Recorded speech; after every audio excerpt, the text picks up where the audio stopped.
This is episode 175 of the Gold Squadron podcast. I'm your host, Dion Morales, and today I'm joined by Marcel. Is the paint dry yet? Manzano. It's the people. What? Oh, I've got to use words. I forgot. Marcel, use your words. Yeah, no comment on that. Make up your own. Whatever you want. Choose your own adventure on that one, huh? Yeah. Nice. Will, just like Beggar's Canyon back home, Hagewood. Oh man, I wish I could be flying a T-16 Skyhopper. And Ryan, I feel like Dion Staniszewski. Yep, making content for something you want to spend more hours actually playing. Well, yeah, I feel you. Been there, done that. So, super excited today. We're going to get to all the plans for today, but if you're just joining us, and if you're listening and not watching live, we have our podcast, and then after we're done with the podcast, which will be around 10 p.m. Central, we're jumping into our first ever Squadron stream. We're going to be joined by Wade Pache. He's going to be our fifth today, and we'll be cycling through some different guests, and should be a good time. As for announcements and news, if you haven't heard, we got the Twitch partnership. So super excited about that. If you hadn't noticed, you guys have like a million emotes that you guys can use. I think I put like 20 in there for right now, including you can have your own little fleet battles in the in the chat if you would like. And yeah, should be nice and fun. Also, just remember that with the Twitch partnership, we're still planning on keeping the same expected schedule content. They're not changing the stream schedule, though now we have more freedom to do other things, such as play Squadrons on stream. Like, we can have that fun with you guys in our community who are interested in that type of content. Super excited about it. Have my joystick and controllers all set up here to the right side. We're ready to have a good time, and we're just excited, and of course, like I said, more emotes. As for Patreon, things are going to start shipping this upcoming weekend. And I'm hoping to reveal the next wave of gifts in the next couple weeks during the Ryloff stream. That's when I'm going to be unveiling the next Patreon wave of gifts. But we're going to jump right into our content today. If you hadn't heard, the Crait Galactic Championship Qualifier happened this last weekend, and we have a lot of lists that we're going to be looking at. With the added wave, there was definitely quite a few changes that happened in the meta. And yes, spoilers alert, Nantex did win, but it was not a double Nantex final, and there are definitely some interesting lists that we want to talk about today. So we're going to be starting right here with number. If you look at the listing, he's actually listed as 33rd because he had to drop out for the cup. We did have a Nantex here with Felipe, who had to step out of the cut. And then our Cinderella story, Colton Jude Allen Ray, gives us one of our representations of the Psi Shuttle, Malrus with with Agent Terex and 6 Epsilon Squadron Cadet FOs. If you guys haven't heard, Malrus is a fantastic swarm leader, just being able to give those rerolls to friendly ships. Mind you, it is a must, and when you play this in person, you best have a lot of strain tokens, because you're going to need it. You're going to need them. Alrighty. So, Will, let's go ahead and get the party started. We'll go Will, Ryan, Marcel, and me, and just keep them rolling. William, you are muted, and I know you're reading that so good. I would said the name completely correct, even. This is Carlos Garcia Lazo. Flying the Rebel Alliance with Wedge, Tin Nub, Blount, Bandit, and AP5. Looks like there was an auto blaster fire control system, marksmanship on 10, and crack shots on Wedge and Blount. This looks very similar to we saw like World's runner-up, the B-Wing with kind of some C95s and Wedge, just replacing the utility of Jake for AP5 to get some double shots in there. It's still a nasty swarm that can hit hard. Yeah, it's pretty interesting to see this type of rebel archetype. It's one that hasn't been around lately for much, but it obviously proves that it can do something. It can definitely do something. All right, let us continue here. Ryan, go ahead and take the next two. All right, we have Evan Paul running the Rebel Alliance, 4 Kashyyyk Defender Ozatut gunships, and AP5. A kind of maybe one of the best, well, definitely one of the best Rebelists, maybe the best Rebelist right now, just because of how well it could keep the shots up on the Nantex, because they have that full 180 arc and 3 dice on each of them, and then AP5 allowing for that really good coordinate. And then take the next one too. Okay, I didn't know if you want to say anything after that, but okay. So next one, Curtis Fraley, the First Order, running, hey, it's another, Commander Maurus in the Z Shuttle with Agent Terex, and then 6 FO cadets. Yeah, pretty. That's very similar to what we saw earlier. It's a great archetype. Marcel, go ahead, take the next two. All right, we got Zach Huffines, flying a Scum and Villainy ship, coming in at Captain Nim in the Scourge with an ion cannon turret, veteran turret gunner, proton bombs, and hull upgrade. Interesting, didn't go for the launching them, but I obviously played well enough to make it this far. Dengar with Greedo, Contraband, Punishing One, and R5P8. And Cavill with Marksmanship, Dorsal Turret, Veteran Turret Gunner, R4 Astromech, and Concussion Bombs. Yeah, it looks pretty, 5.56. And Marksmanship's an interesting one with them, but obviously works. Yeah, the marksmanship on Cavill. I mean, I guess if you're intending to always shoot out the front, you're just being aggressive, right? You're just going, eat my Y-wing. You're paying 1 point for it. And the next one? Oh. Yeah, I was just looking at some more, trying to think with Nim.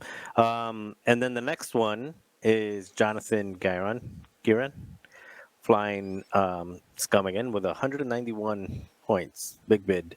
Coming in with Boba Fett, Fearless, 000, Proton Bombs, Contraband, Cybernetic, Ablative Plating, and Marauder. Not the only one we'll see with Marauder today.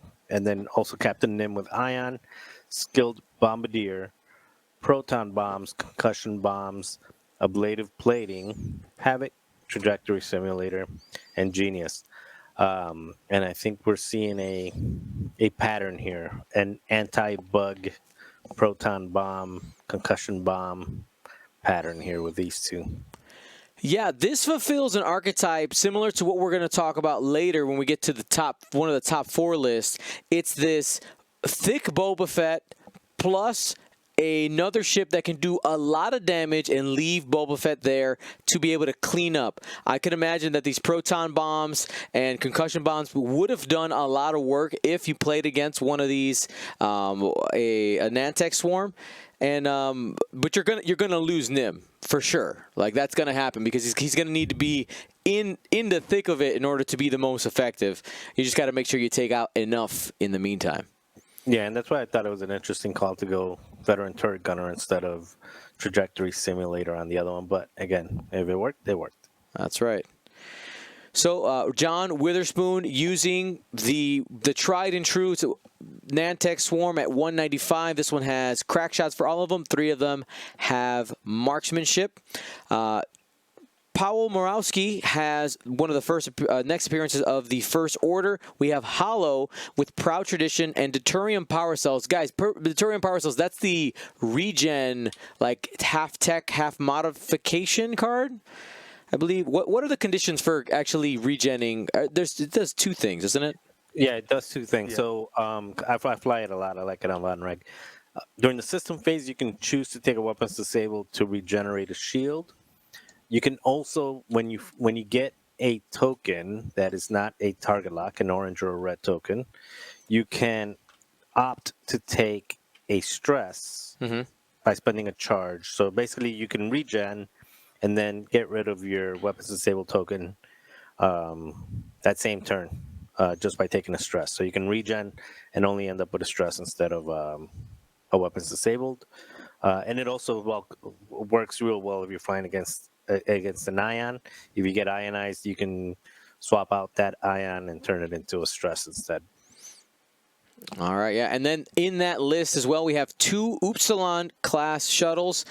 Pretty interesting archetype there. We haven't seen double shuttles in a while. I think the last person I remember flying something like this was Brad, where you have an ace and 2 of these Upsilon shuttles. So Tavson, of course, does what Tavson does, gets tons of actions. Captain Phasma locking down some of the stress, hull upgrade, biohexacrypt codes, giving Hollow, I'm sure, some extra flexibility to be able to solo some more and get some extra actions. And Petty Officer Thanison is great backup there with some of the tractor ability, I believe, right? Being able to give enemy ships tractor tokens, or I'm trying to remember how exactly that one is worded.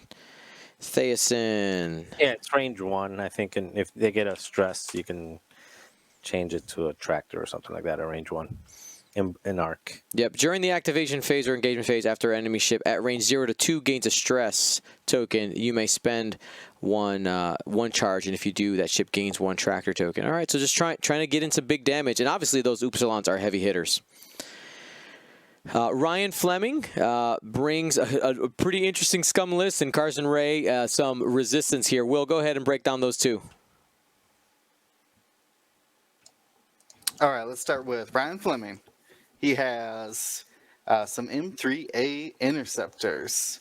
There's Leighton Ashara, and 1, 2, 3, 4, 5, 6 total then M3A interceptors, Tasari Point veterans with marksmanship and auto blasters.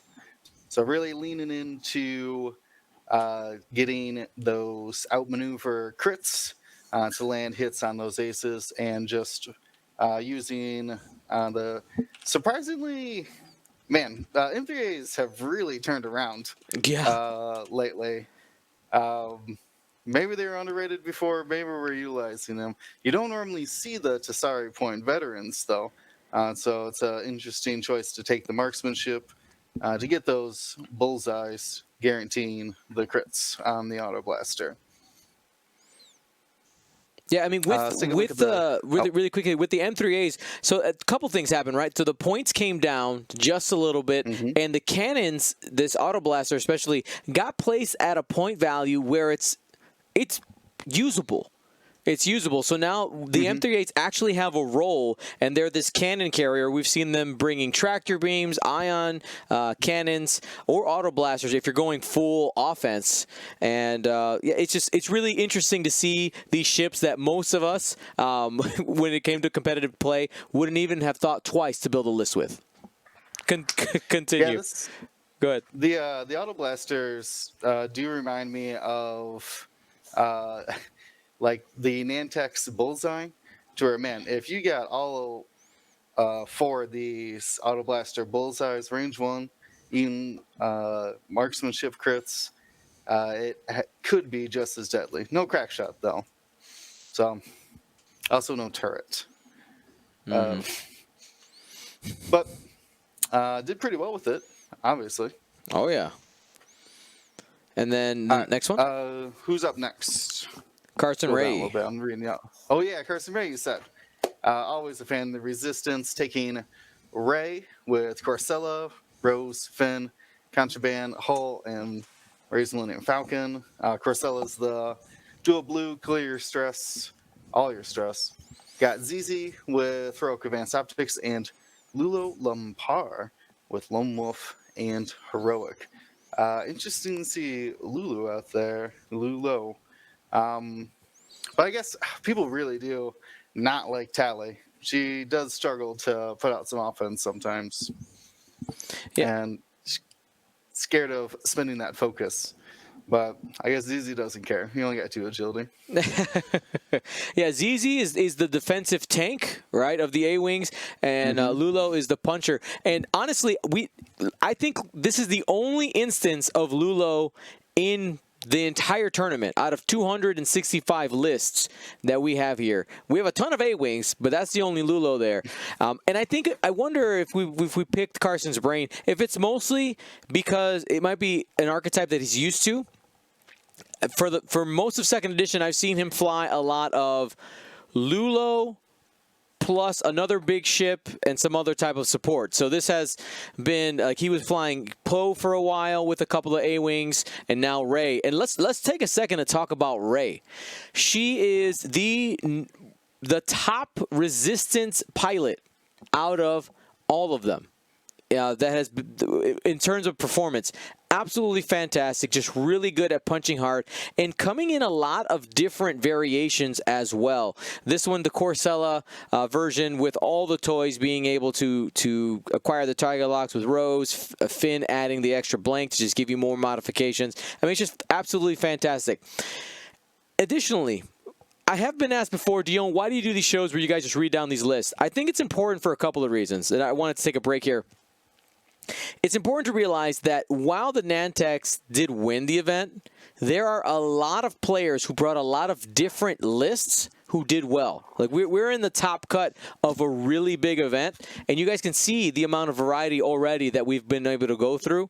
And these are not only players that we know, like Ryan Fleming and Carson Ray, those are 2 players that a lot of us, those names have been around in X-Wing for a long time, but there are also some unknowns, some new people who are starting to make a splash with lists that you maybe didn't expect.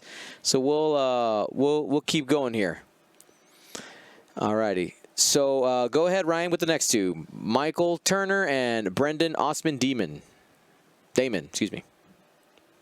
So Michael Turner, we have another type of Rey and 2 A-Wings, bringing Rey with Corcella, Rose, Finn, Contraband, and Rey's Millennium Falcon. ZZ with Heroic and Cluster Missiles and Advanced Optics, and Tally with Heroic, Cluster Missiles, and Advanced Optics. I was really surprised when I saw this because we rarely see missiles on A-Wings overall. And when I looked at it, I was like, that's kind of odd. Why wouldn't you do something like pick a normally considered better missile? And I think clusters actually could have some play with ZZ because ZZ's ability, right? You do an attack, and then you can spend a focus if you want. Or, well, no, you'd have to do the lock. Because unless ZZ sets up a lock the prior turn, which can definitely do, because clusters are range 1 to 2 and not out to 3, so primary at 3. So acquire the lock early, be in a good defensive spot, say behind a gas cloud, rush in, have a focus, and then you have mods twice for it. Tally, on the other hand, I'd be curious how often those clusters came into play for Tally. But Rey 2As has had good success. This is just an odd variation. Yeah, the cluster missile, eyes, at least. You're right. I think the cluster missile is probably just some type of tech versus swarm, right? Being able to have that opportunity to hopefully do the double attacks versus something like the Nantex list that we're about to get to, where a lot of times they are in a group and you would have an opportunity to trigger it. I guess the question is, how are you setting up that target lock? Obviously, Michael did really well. He got into the top cut, but that's what I'd like to know from Michael is how'd you set up the locks and how often did those cluster missiles actually come into play? And then we have Brendan Osman Damon, you said? With the 6 Nantex, almost all of them with crack shot, actually went down to, I think, one of the biggest Nantex bids we've seen at 10 points. Only 5 of them having crack shot. Most people stop the bid at 192. Yes. Absolutely. So pretty interesting there. 190. Now, let's take a second. Let's take a pit stop and talk about the Nantex, the elephant in the room. There was a total, I think, of 17 instances of Nantex lists that had more than 4 or 5 like four to six Nantex in it, and I think that percentage is actually really, really good with so many lists, 265, and it was also great to see the variety starting to actually make a difference. So again, while the Nantex did win, it was Fawn, and Fawn is an amazing player. We saw these lists losing, like they weren't cannibalizing each other. If you actually go through and look at the matchups, you will see these Nantex lists losing to other list archetypes. People are starting to figure out how to play against them, and I think that's important with the growth of the meta. Is the list still really good and powerful, and should it probably go up in points? Yes. Are people starting to find solutions? Slowly but surely, yes. Is it going to be a meta contender for Coruscant? Absolutely. But I think that you still have other options. And go ahead, actually take the next one too, Ryan. All right, we have, I can't see the name. Oh, Marcelo Boldrin running a Separatist list of 1, 2, 3, 4, 5, I'm reading 6 Techno Union Hyena bombers, with all of them having proximity mines, all of them with delayed fuses, and all of them with landing struts. I think the last variation we saw of this, not all of them had delayed fuses and landing struts. I think the last person that I recall seeing in a high cut with this opted for a couple of Discord missiles. Absolutely. All right, Marcel, take the next two. All right, we got Tim Sicardi, and he's flying a Rebel squad with Wedge, proton torpedoes, Luke, also with proton torpedoes, and then Nora Wexley with ion, advanced proton torpedoes, and seismic charges, coming in at 197. It's a list that hits hard and hits fast at initiative 5 and 6. So again, to your point earlier about people building lists around getting to the Nantex, this is an example of it. Trying to throw Nora in there and then just throwing 4 dice with 3 different ships, trying to erase a couple before they shoot. And then we also got a first order list from Scott Olofsson or Deslin. It's Kylo with Commander Malrus and Proud Tradition, Epsilon, and 3 Epsilon Squadron cadets. Kind of interested on Proud Tradition on Commander Malrus. You take that Proud Tradition off, you fit Terex in there. Well, check this out. I noticed the same thing. Scott is one of our 6-0s in Swiss. Yep. So I don't know what's the secret sauce that Scott found, but there's something that's working with the Proud Tradition versus Terex. I was also surprised because when I glossed it over, I thought I was going to see Terex, right? But I mean, I guess I'm assuming that he's actually bringing Malrus into the fight more. I mean, I know you need to be in range for the ability, but that focus token that you're getting from Proud Tradition, maybe after stopping. Yeah, I wonder if he's bringing debris as well, so he could just truck right through the debris, still taking focuses. I mean, if I were taking my guess, I would say he just wanted a bid for Kylo. Like, you bring Terex, you don't have a bid. Yeah. That's my guess. It's very true. We actually did catch a game of his on stream, so when those go up, which I think should be going up tomorrow, because we did have everything kind of rough cut last night and starting to get them up on YouTube. So watch out for that one. Really, really, really cool loadout and a first appearance of the Psi shuttle or XI shuttle in this cut. Yep, and I'm liking these things. I hadn't played it till today. Today was the first day I played one, and I really enjoyed it. I'm liking them. Yep, and there's to comment on some of the things that people are saying here in the chat. By the way, if you are listening in the future, join us live. Be part of the conversation. Captain Sorensen saying that Proud Tradition gives more options with the red maneuvers. Absolutely. Also, I saw somebody comment earlier that it's great as defensive tech on Malrus because Malrus does become a target with those rerolls that are out there. And Kylo taking the strain from Malrus can really easily get rid of those. We saw that there was a couple of times where he had to do the reroll, and it wasn't a huge deal because silencers have all the blues in the world.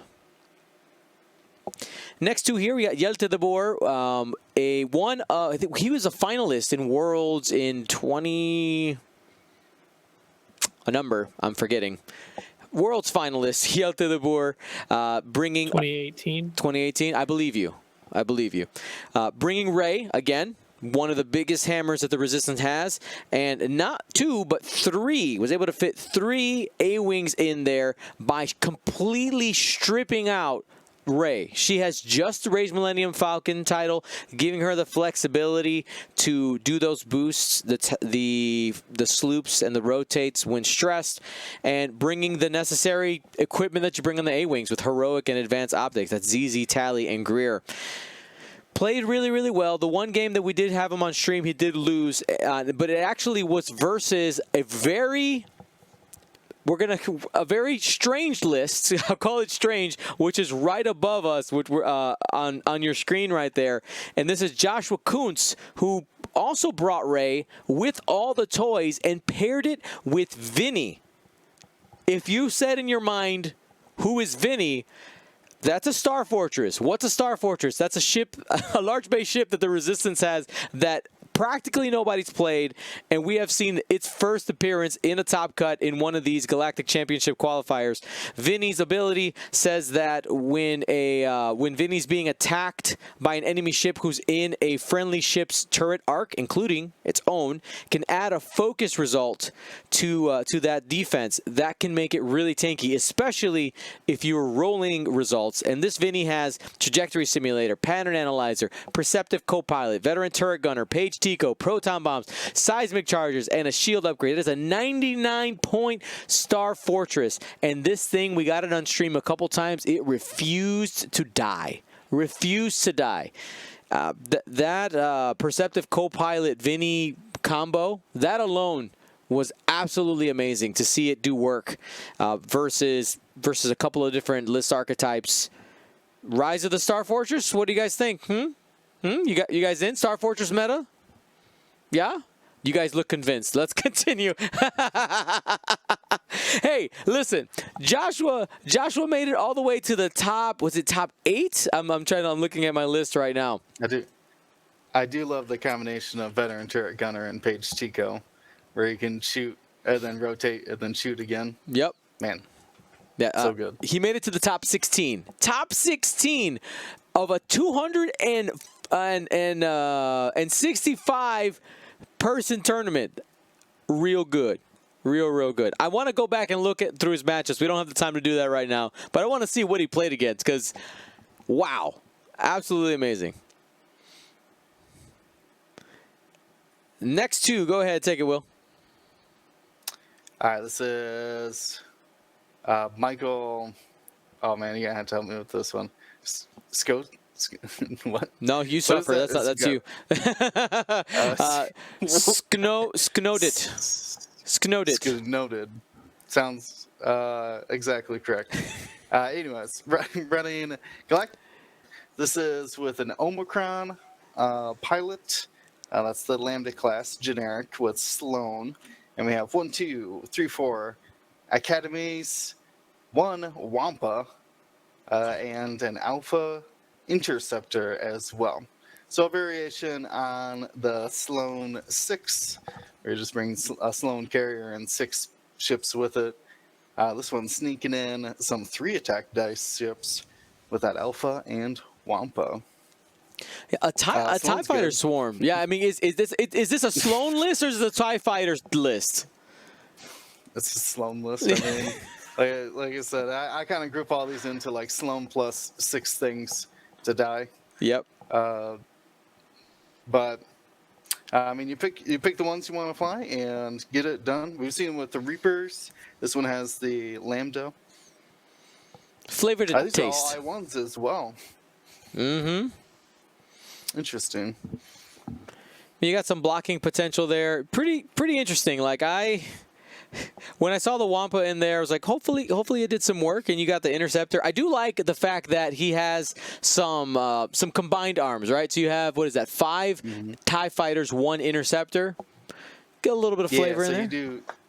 Yeah, you get a flanker, essentially. You got a dedicated ace. It's like, You ignore, just happens to move it I won. just ignore me. I'm just coming around the mountain. All right, and what about the next one? Brian Terwilliger. Terwilliger. This is another four Kashyyyk Defenders AP5 list.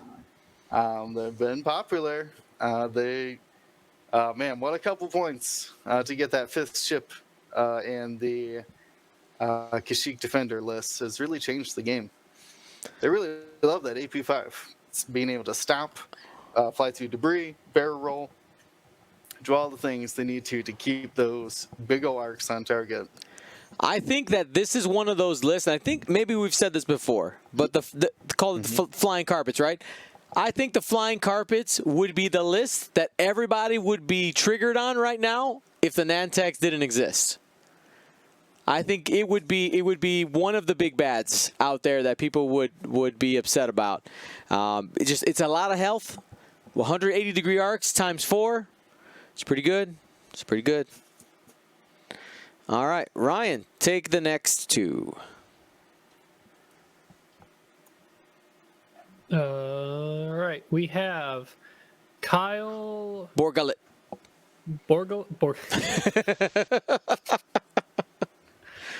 Wow. Okay. Borgullet. Borgult. There I'll you go go. with that. Separatist list. General Grievous in the Bubble Lab with Crackshot and Solus 1. Captain Sear with Kraken. Let's see, 2 Trade Federation drones with Discord missiles and grappling struts, and then just 2 Trade Federation with grappling struts only. So the 6-ship list, opting to throw in 2 Bubble Labs, Grievous being that really good flanker that he is, and then Sear using his ability along with Kraken, which Kraken on lesser amount of droids is better than TA-175. TA-175 is better than that with more droids. Surprising you don't just drop the 4 struts for 1 more Discord missile. I feel like that might be worth it. But hey, either or, it worked well for Kyle. And then Drew Farron, another Nantex list here. 6 Crackshot, 3 Predator. Go ahead, take John's as well. A little bit of a variation here. Let me see here. Did I accidentally close that out? Sturdy. There we go. Where'd it go? There it is. Okay. Yeah, John Semenik. Another Separatist list. Grievous with Daredevil, Solus 1.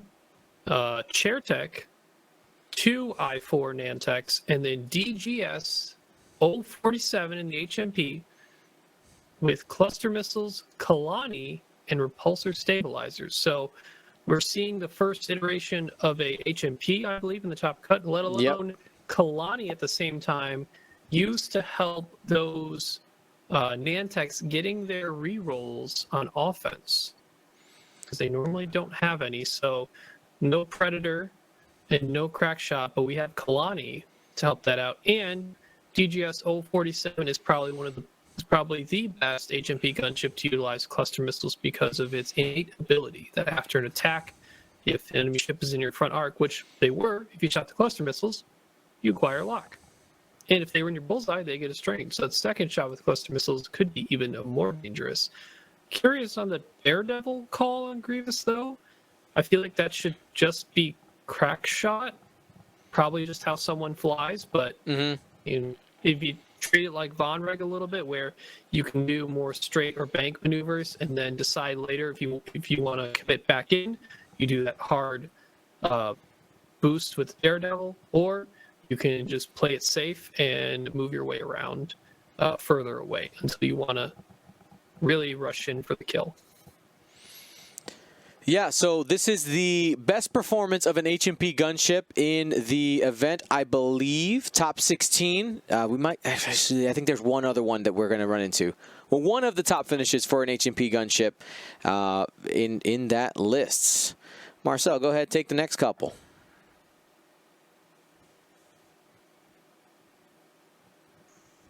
All right. We've got Enrico Coupe, also known as NO, and he's flying a 200 point Scum and Villainy with G4R Gargor. Gargor. Is that what you call him? Gargor. Yeah. He's the one that takes like a crit or something like that, right? When you Like, what does he shoot, do? when you fire at him, enemies at range 0 take a critical damage. Got it. Okay, so he's basically your blocker. Hmm? And then the real list, which is Boba and Darth Maul with proximity mines and the shield upgrade. No title on him. And then you've got Dengar and the Jumpmaster with Predator, Jamming Beam, Dead Man Switch, and Punishing One with Wrecked. So he can use that on Gargor. Um, yeah, it's an interesting list. It's I think. Yeah, I'm curious to see. Actually, this is one of the ones I'd be curious to see how he flew it. It's just pretty interesting. Then Matt Carey, again, always at the top of these tournaments. Mhm. He's flying a resistance, basically a ray, a similar variant to all of the ones. I'm getting all the like Facebook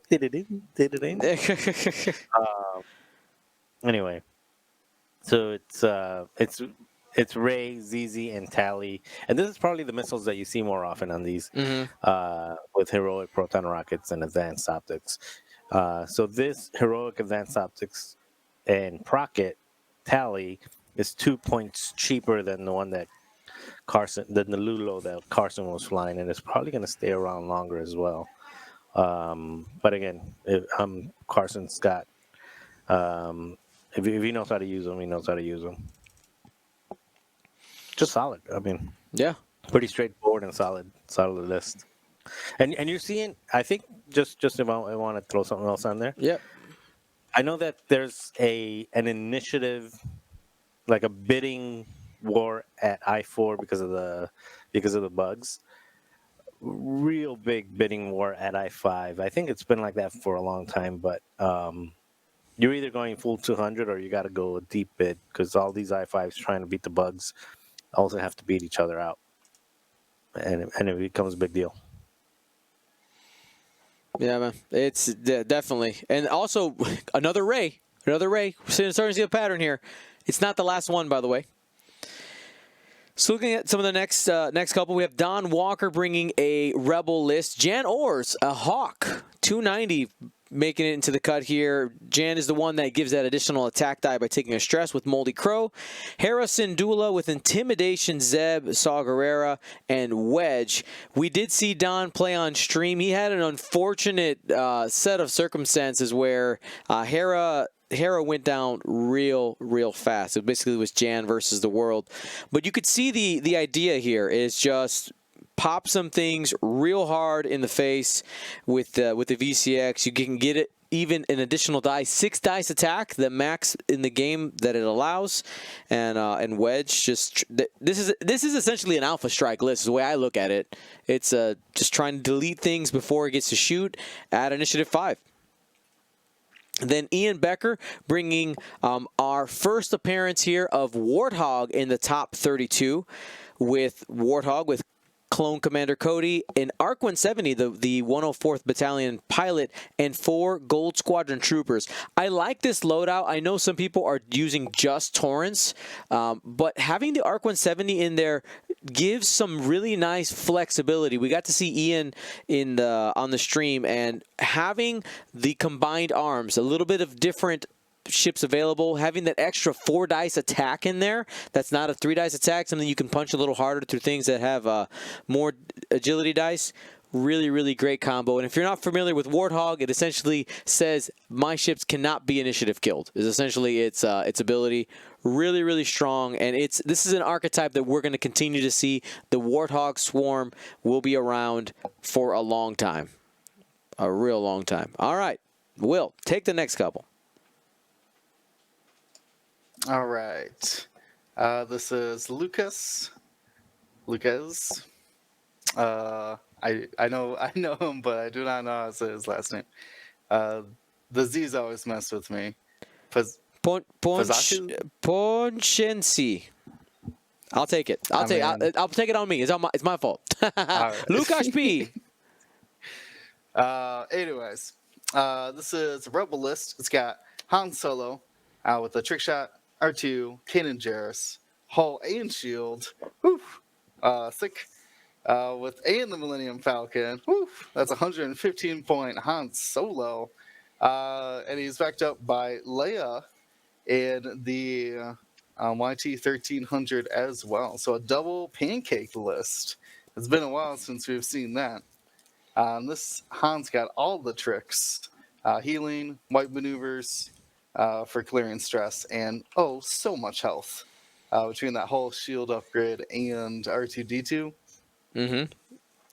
I'm interested in the synergy between that. So I guess you could like sloop and then Kanan to clear some stress, and then boost. I guess you could just be boosting it as well. Yeah, I think also Leia is just cheaper than just Nien Num. I think that's kind of the big one. She's because you don't. Cheaper than Lando because you don't have to take Nien. Yeah. I think Nine's a crutch on Lando personally, but I can see the benefits of having Leia, who can just target lock and force on a turret platform is really, really good. Just every round, 3 shots or 3 dice double modified. And by the way, anybody who's wondering, we're in the top 8 lists right now. Lukash is a top 8. Ian Becker also top 8. Yeah, we haven't seen much from Han, but that loadout's still very, very good. Between the force point, the shield healing, the evade re-rolling, his re-rolling, man, a lot of defense. Yep, and then Daniel has another Nantex list here, all crack shot marksmanship. Go ahead, and Will, I'll give you this fun one. Go ahead, Octacon's list. This is a treat right here. Yeah, I've seen. I'm glad he brought it back. He was off on different Scum. I went back to Bosk, so I'm glad to see Bosk doing well. This is Bosk with all the things. Crackshot, Forlom, Zuckuss, Greedo, Deadman Switch, and Electronic Baffle. Now that is a party bus. Has Boba Fett, also loaded down with so many people. A party in here as well, with Perceptive Co-Pilot, Lone Wolf, Proxy Mines, Contraband Cybernetic, Hull Upgrade, Marauder title to take Han Solo. Can clear stress, boost if need be, and still have double focus plus Lone Wolf. The definition of an in-game ship in that loaded out 128-point Boba Fett. What? That's a known commodity. What isn't, though, is an Electronic Baffle, Deadman Switch, Bosk, who can just decide to kill himself if he's got a red token, which he will, because Forlom gives him red tokens. Yep. It's actually a way to prevent yourself from being ionized, being able to do white maneuvers while also getting stress from Zuckuss rerolls. Surprisingly deadly. It's going to go down quick if you're not reinforcing, but... Well, yeah, whatever. We can take care of the rest of it. So we got to see this list on stream, and it is tailor-made to take out Nantex lists. He was 3-0 in the tournament versus them. I bet. Boss comes in and just lays waste. Absolutely lays waste. Is in range 1, dies, and softens everything up, and then Boba Fett just does his thing, right? And we've seen a pattern now. Slave 1, Boba Fett has not showed up yet in this cut. Spoilers, it won't. Marauder saying, you know what? The strategy with Boba Fett, we're going old school. Use the back arc. And once you have only Boba Fett left in the list, the Nantex are going to chase you. Where else they have to go, and that means you have you have the back arc. And if you're in the back arc, you're using the bombs that are there. we did get to see Octa play against a Nantex list. I will tell you that his opponent did put up a pretty good fight, but Boss came in and did some great things. Watch that game. Absolutely fantastic. It'll be on YouTube here in a week or two. Ryan, go ahead and take the next two. I think we're scooting into the top 4 now. Yes. I think Octa was in the top 4. Yeah. So we have Sebastian Demers running the, third instance of the 4 Kashyyyk defenders in AP5 Rebel list? Yep. In the top cut. So not much more to say on that. It went... Is that the farthest it's gone in the Galaxy's event so far? No. Top 4? We had... yes, but Drew Brody was also in the top 4 with the same thing. That's so. Yeah, Yeah, top so 4. it hasn't been in a final, but it's been in a top 4. So very good showings for sure.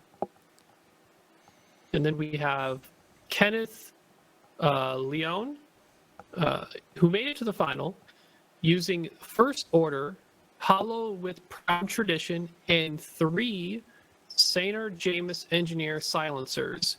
The 1 red to 3 black pointy ratio. It's just good. It's just good. Now, congratulations now to Von Langelan. He was our champion. Absolutely fantastic player. 192 point Petronaki Arena Ace list, all with crack shot, and played like a god. I will tell you, the dice in the final were ridiculous. Absolutely ridiculous. Bad offense for Fawn and great defense for Kenneth. It is an entertaining game on that alone, but props to Fawn for how patient he was. If you watch that final, he didn't get triggered. He just continuing to play his game and was able to win that 2-hour final. Now, there's a note. Now, Bruno did bring it up, and I had it in my notes here, so it's fantastic. We've talked a few times about the final and the fact that it's 2 hours. At 75 minutes, Kyle was the winner. If there was a normal game, Kyle was the winner. Now, you could argue as well that maybe the moves would have been different, right? We're just talking about time. You do play different when you're aware of how much time you have left, so there's some argument there for sure. But it is interesting to note that this list, the Sinars and Hollow, they were in the fight at the 75-minute mark. So just pretty interesting there. And yeah, we'll see what happens in the future. But it was really great to see so many different lists make the top 32. We did have some iterations that kept coming back, and if you go down into the 4-win category, there are some other things that were close. They were on the cusp of winning. Now, if you haven't checked out, if you like stats, if you haven't checked out Pink Brain Matter, there's stats for days in here. It's really interesting. If you want to take a look at the cut rate for each of the factions, you can see there the pilots that got flown for each one, the top ones. It's really great. Notice that in that top 32, we had very little Empire. Very little Empire. Darth Vader was the most popular ship in the Empire, but did not show up. Did not show up in that top 32. So just very interesting. Lots of stats here. I'm going to link both of these in the description of this video so that you guys can take a look in here. You can also see for each pilot the breakdowns there. This page does need to be updated, though, because it doesn't have the Psy Shuttle in there yet. But, yeah, it's just absolutely great. Congratulations to all the players. Now, the next thing I wanted to talk about was the performance of the new wave of ships. The XI Shuttle, we saw there was 21 of them showed up. 21 different ones. And it made the top 32. But it was 4th in Swiss, so that's something to kind of keep in mind there. The LAT, 27 LATs showed up in the tournament. Best placement was top 8. And the HMP gunship, 15 of them showed up. Top 16. So one of the things we talked about going into this, and I want each of your guys' opinion here. was, I know that a lot of people were worried about Nantex going into this. I actually was really excited the fact that this event, Crait, had so many participants. 200, we had 288 people, but life happened and we ended up at 265. But still, that is a significant amount of players. That is a lot of data. We had good placements for all of the wave ships.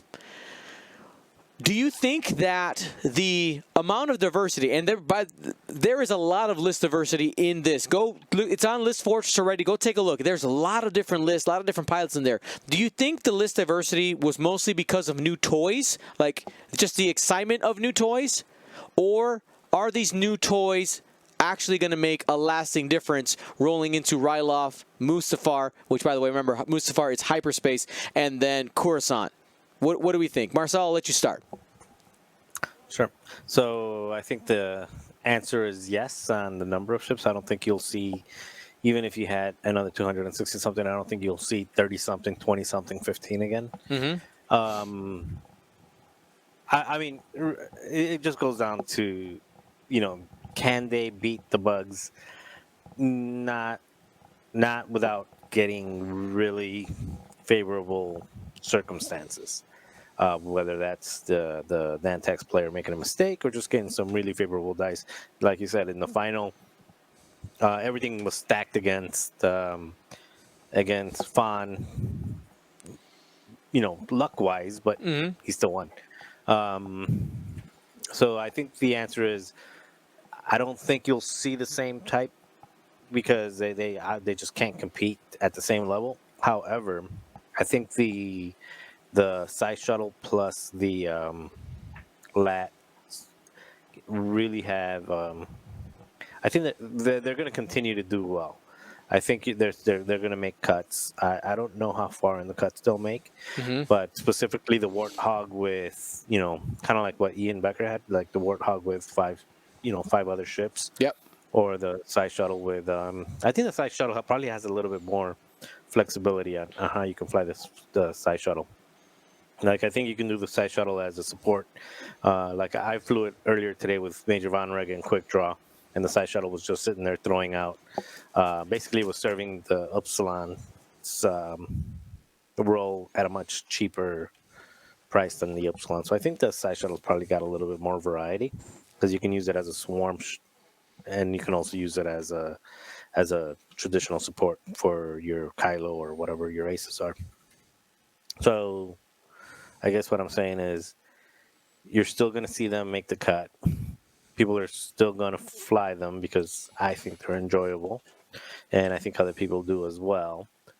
I just don't think they're at the level in the current meta to really win consistently. You might get something anecdotal where you have one of them go to the top 4 or go to the final, but that's just kind of more of an anecdotal, things falling in the right place. Not because if you take 10 people with that same list, you're not going to have 5 or 6 of them make the cut. You're going to get one of them to make the cut, where the real powerful ones, which are basically Rey and 2 A-Wings, in my view, the Kashyyyks or the Nantex, those are the ones that if you take 10, you're going to get multiples in the cut. All right. So we got a question here. Do you guys think the spam text would be so dominant in quote-unquote real games, since TTS is so much easier in terms of bumping and also hands bumping ships and clusters? That's an interesting question. As effective, I think it'd play way slower. And I think it's dependent on whether your list likes more time or less time. That could definitely be a benefit. Maybe aces would have more of a chance in a longer game because you just pick at them, and I don't know. That's musings there. Ryan, what are your thoughts here on the new ships in how they affected this meta for Crait? So I see you have the best placement numbers, but do we actually have the cut conversion rate? Like, there were this many, but there's actually this many in cut, so that percentage of those ships made it in? I was trying to use this, and it didn't have the Scythe Shuttle on there. I know the LAT is here. Well, from our breakdown, I only saw one. There was only one. HMP. I only saw one Lant. There was what, 2 Malorises? Was there a second one? I feel like the Psi shuttle had the, at least out of the 3, the best conversion percentage. But so I think overall the new ships, I do think they were brought because it's new and people are trying things, but the ability for them going forward, I agree. The Xi and the Lat are going to be the 2 to look out for. HMP might surprise us in a couple spots, but I don't. Not while Nantex are around, I think. We've already seen good success with the Xi shuttle, both with and without Kylo, which shows in the First Order faction that's very promising. Because in most cases, it was if you didn't have a list with Kylo or Hollow. I guess Hollow was starting to show good success in Hollow plus many things lists. The Lat can plug into many variations of Republic lists. We didn't see, or I don't recall seeing much of Lat plus Jedi Ace styles. We only saw Warthog plus Arcs do. I don't know if there was any Lat plus Aces that were close to cut that like just missed it. I'm gonna scroll down List Fortress real quick here. So we had the next closest after. So Isophane was the closest one. After that, Daniel Lim with Warthog. Just another Warthog style, yeah. Warthog style list. We had Warthog with Plo and a couple of arcs. And Okay, yeah, I've seen people swapping out an arc if they do 3 arcs in Warthog and plugging in like Plo or Obi if they can. Well, here's an interesting visual representation, okay? If you guys look at the very edge of your screen, right? So I'm just using Finder. Each one of these yellow lines represents an instance of a Lat, right? So if we kind of compare those 3 lines here, we have you see the Lat's kind of middling overall. If we go Psi Shuttle, Psi Class, more spread out, less instances overall, but more concentrated towards the top. And then the HMP is the rarest of them all, very spread out, but most of them is in that lower half. Yeah. And I wouldn't be surprised if that doesn't change too much, maybe a little bit more on the increase of the Lat. I think Xi Shuttle is probably going to be potential middling and above average with some in cut. I think the Lat definitely has room to grow. HMP might see a bit more, but like I had mentioned previously, it's underwhelming. I have played around with more lists where maybe there's potential, but it's kind of a reach. Mm-hmm. We'll see. All right, and Will, your thoughts? Oh, I think we're still working on the exact list. Like obviously the heavy hitters. Heavy hitters is not the right descriptor for these support ships, but standout pilots in Warthog and Malorus. We really don't have that standout pilot yet for the HMP. Other than I guess the generic.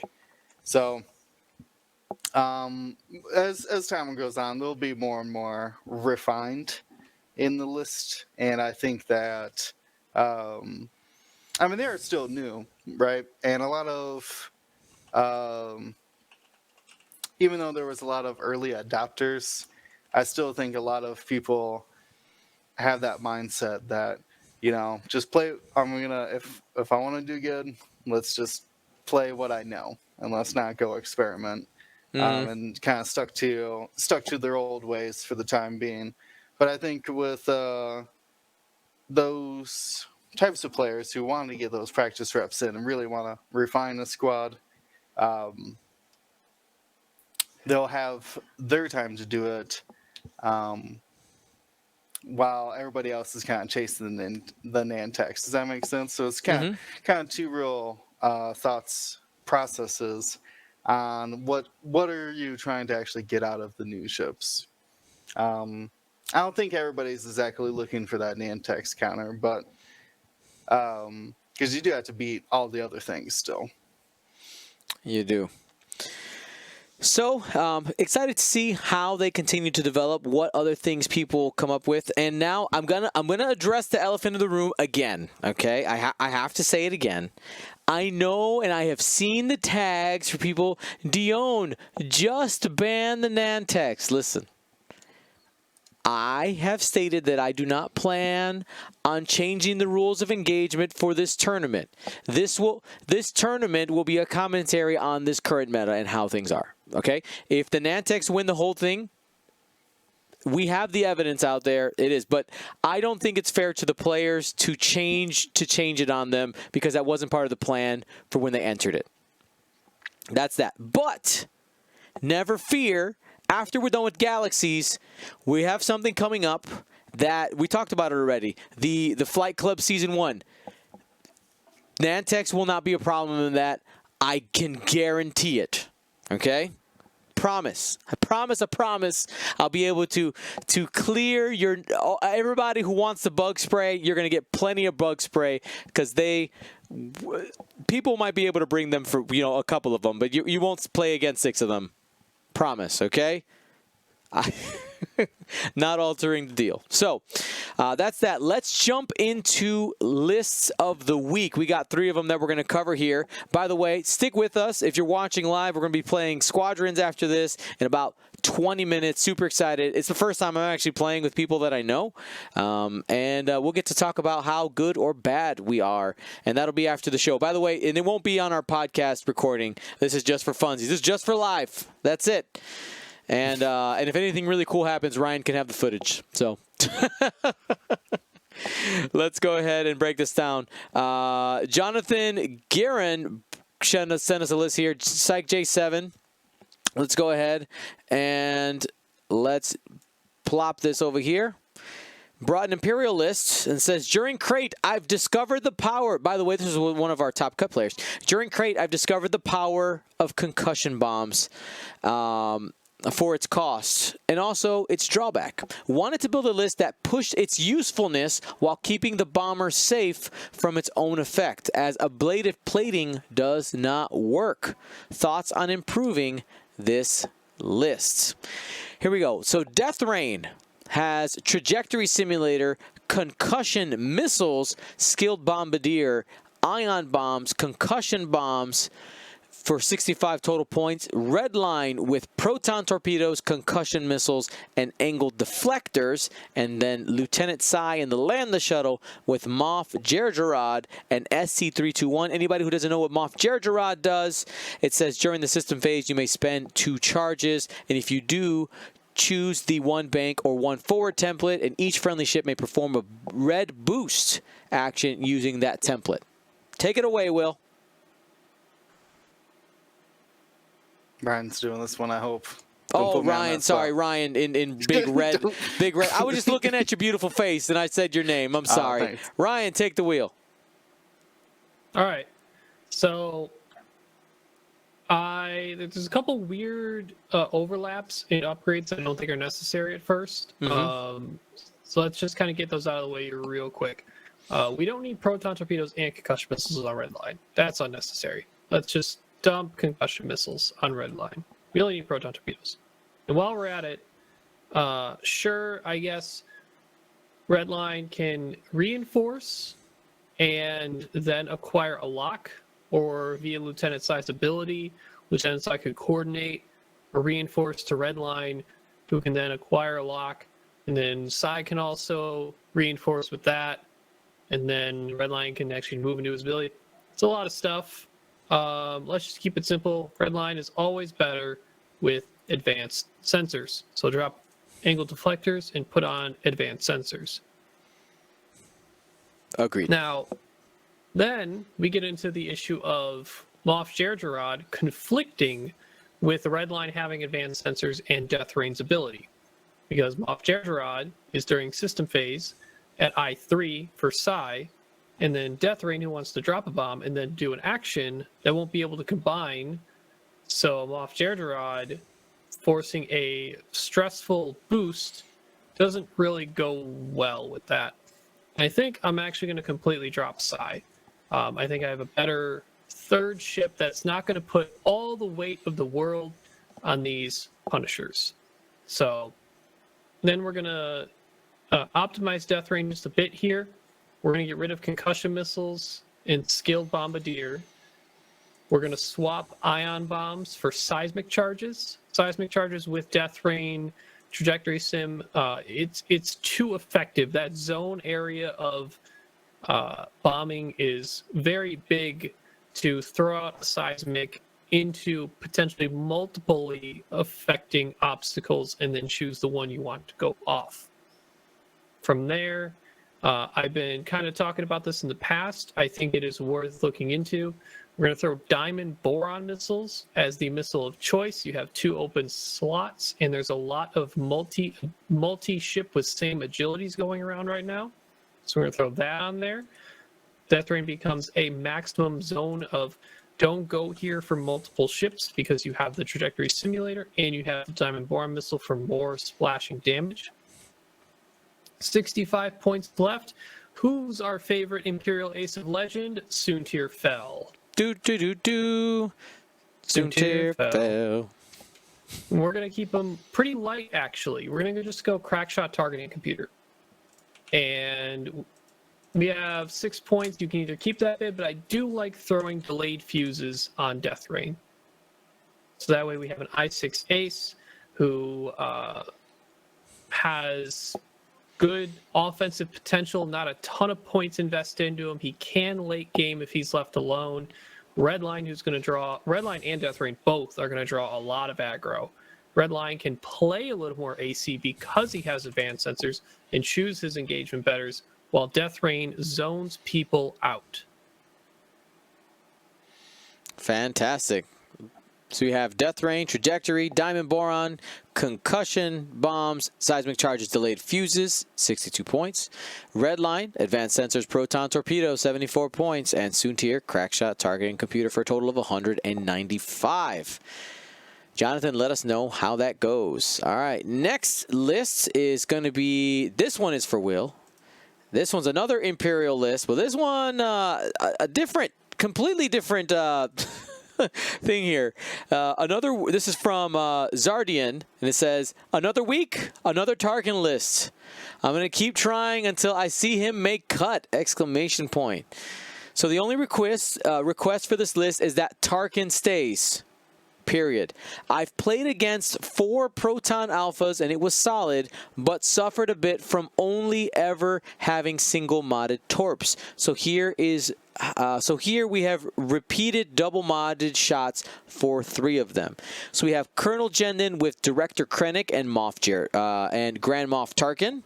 We have 3 new Squadron gunboats. These are the Initiative 2 Alpha class Star Wings with fire control system, proton torpedoes, and the OS-1 arsenal loadout for a total of 200 points. You are muted, my bearded friend. Man, I'm off my ball on that one today. So I'm just so ready to talk about X-Wing and these lists.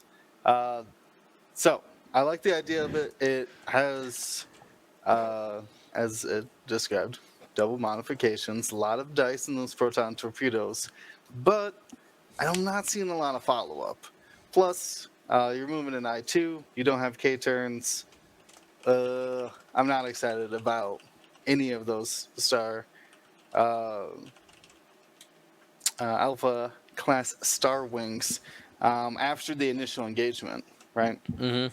Then what are you doing?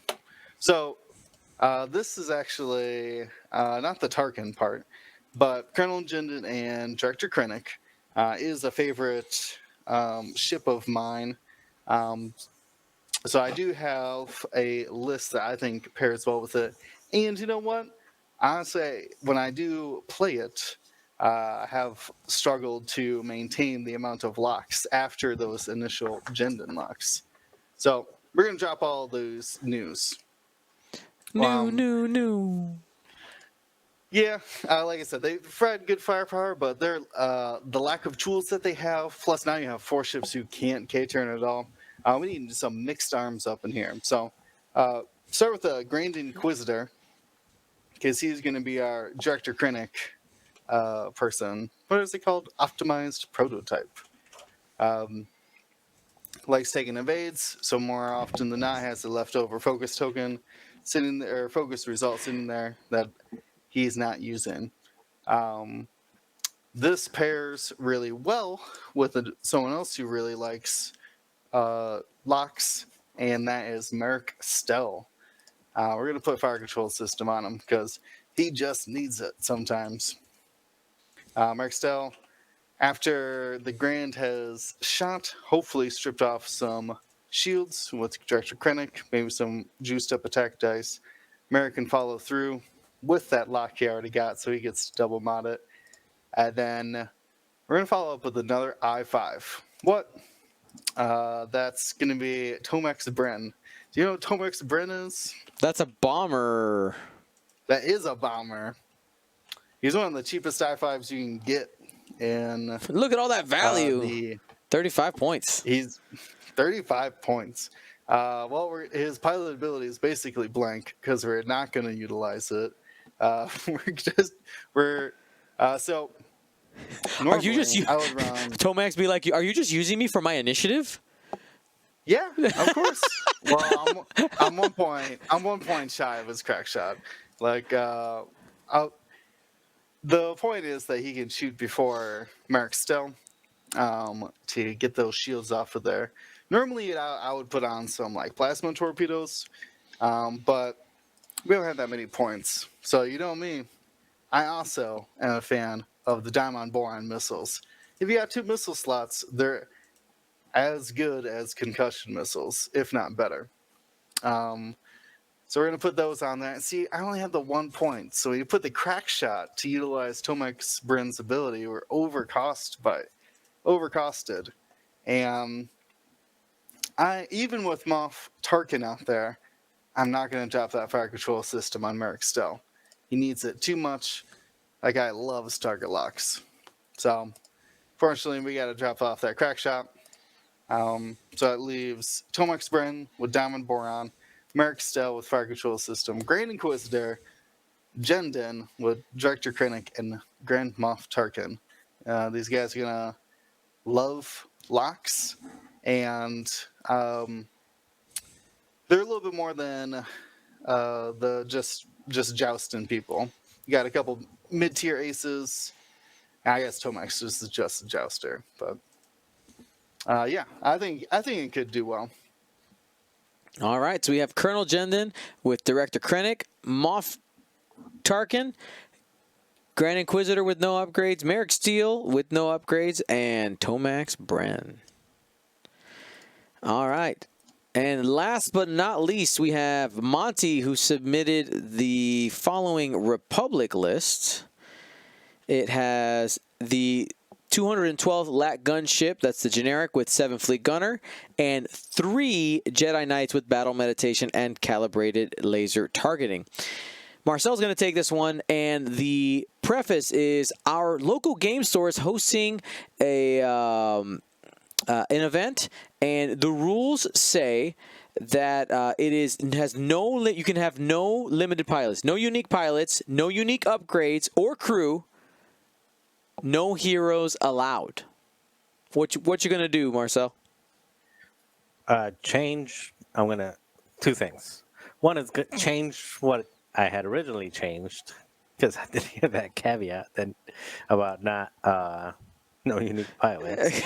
So I'm going to change the change, and then before I tell you what I'm going to do, I'm going to tell you what I'm not going to do. Okay. I'm not going to cheat on stream, William, and break all the rules and say delete everything. Change faction while you're at it. Yeah. Yeah. Okay. So what I'm going to do is delete everything, hit the button on the top that says Separatist, and put 6 Nantex. There you go. Terrible. Terrible. All right. So having said that, that is what he had. So actually, at this point, I love how he's processing this live, going, "Oof." okay, we're sweating. Okay, so obviously I had bumped it up to Warthog. We're not gonna do that anymore. So actually, I actually like this list. The only thing I had changed, it's not going to change that much. So one of the things that I changed was take one of those battle annotations and change it to a sense, because it's good to know where your peoples are going. Mm-hmm.